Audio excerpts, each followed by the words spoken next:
Hello, I'm Nathan Martin with the Divine Pollination Hive, theunityprocess.com, and divinepollination.com. In today's video, I'm going to be discussing how the fifth Hermetic principle, which is the principle of rhythm, relates to the Mandela Effect as a possible answer, or at least another insight to this giant puzzle.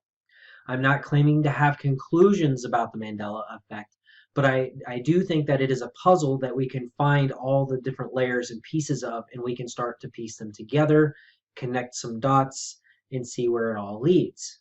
This is called multi-logical processing rather than monological processing. This isn't just a single layered, one-dimensional problem with a single answer.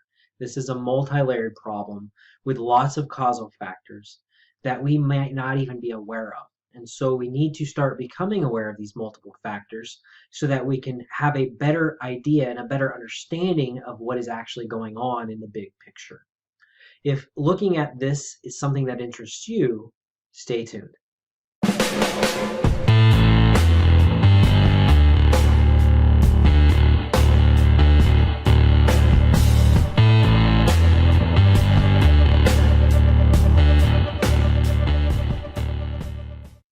The fifth Hermetic principle of rhythm states, the pendulum swing manifests in everything. The measure of the swing to the right is the measure of the swing to the left. Rhythm compensates. This reminds me of the movie Thor: The Dark World.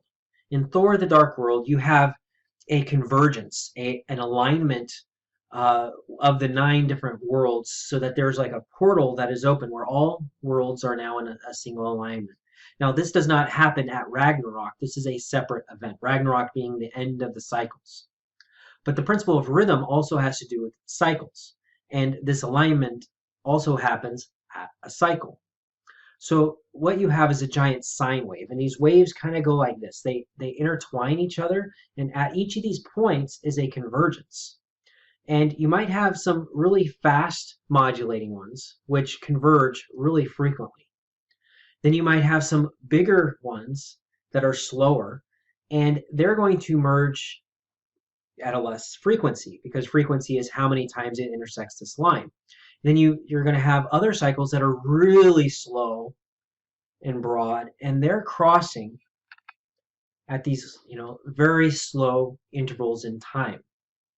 Now, there are often points where all of these cycles converge at once. The little cycles, the little bigger cycles, the bigger cycles, and even the biggest cycles all hit a single point at one time. Now, when these cycles all hit a single point at one time, there is a convergence. And this convergence is this singular point in time where all the different realities are now lined up, the different realms, so to speak. Now, this could be timelines, and it could also be dimensions, or portals to other dimensions. So, CERN might be set up as a device to take advantage of this coming alignment that we are headed to. We haven't actually hit the big one yet, but we're actually very close. But we have hit some big ones, and we're starting to notice a lot of things changing, and maybe we are even so close to the big one that realities are merging in this cycle. So I don't know exactly how this relates, but I do feel like this principle of rhythm, where the pendulum swings to the left, it swings to the right, it balances, it compensates, but also has to do with the cycles converging and diverging, converging and diverging. So a cycle is not necessarily a circle or an infinity loop. That is a trap. A circle is like circular reasoning. Once you're in a circle, you're stuck. You're not getting out. You're not actually going anywhere.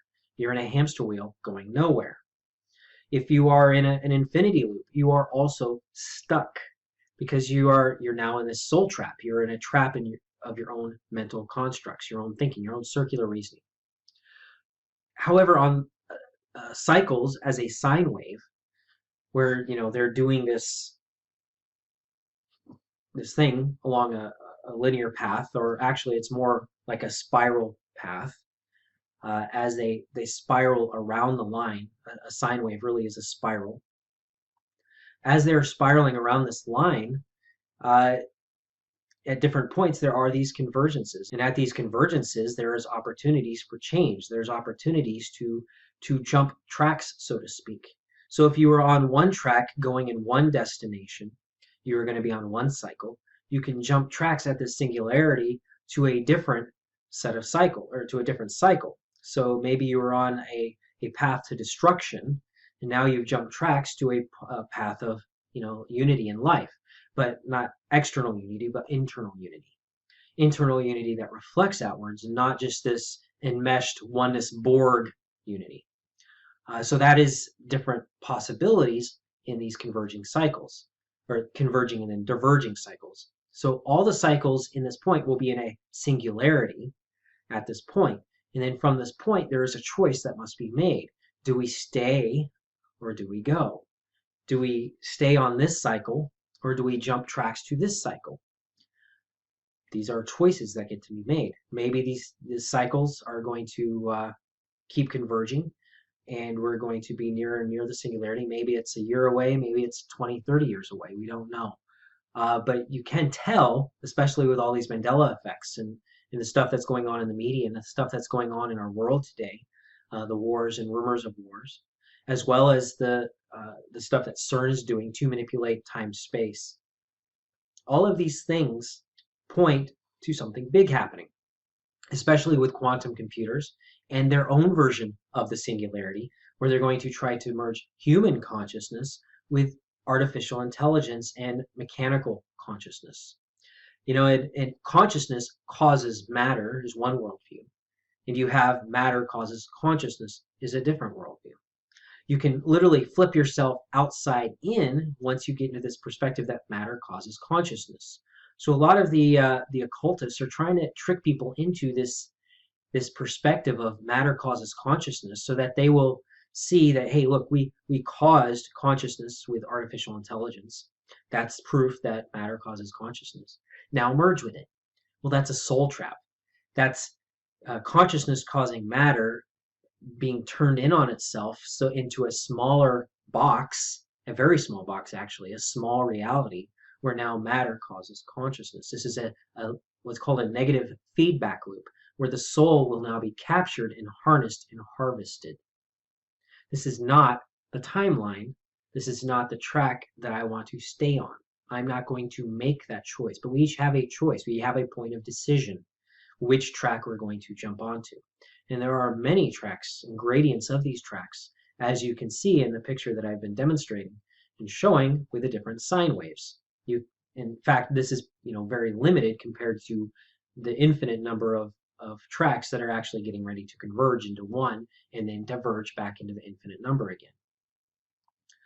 So I'm wondering, what are your thoughts on this subject? What are your opinions? What is your input to this subject? What is your opinion of the Hermetic principle of rhythm, and how these different timelines and how these cycles converge and diverge? If you liked my video, please click like.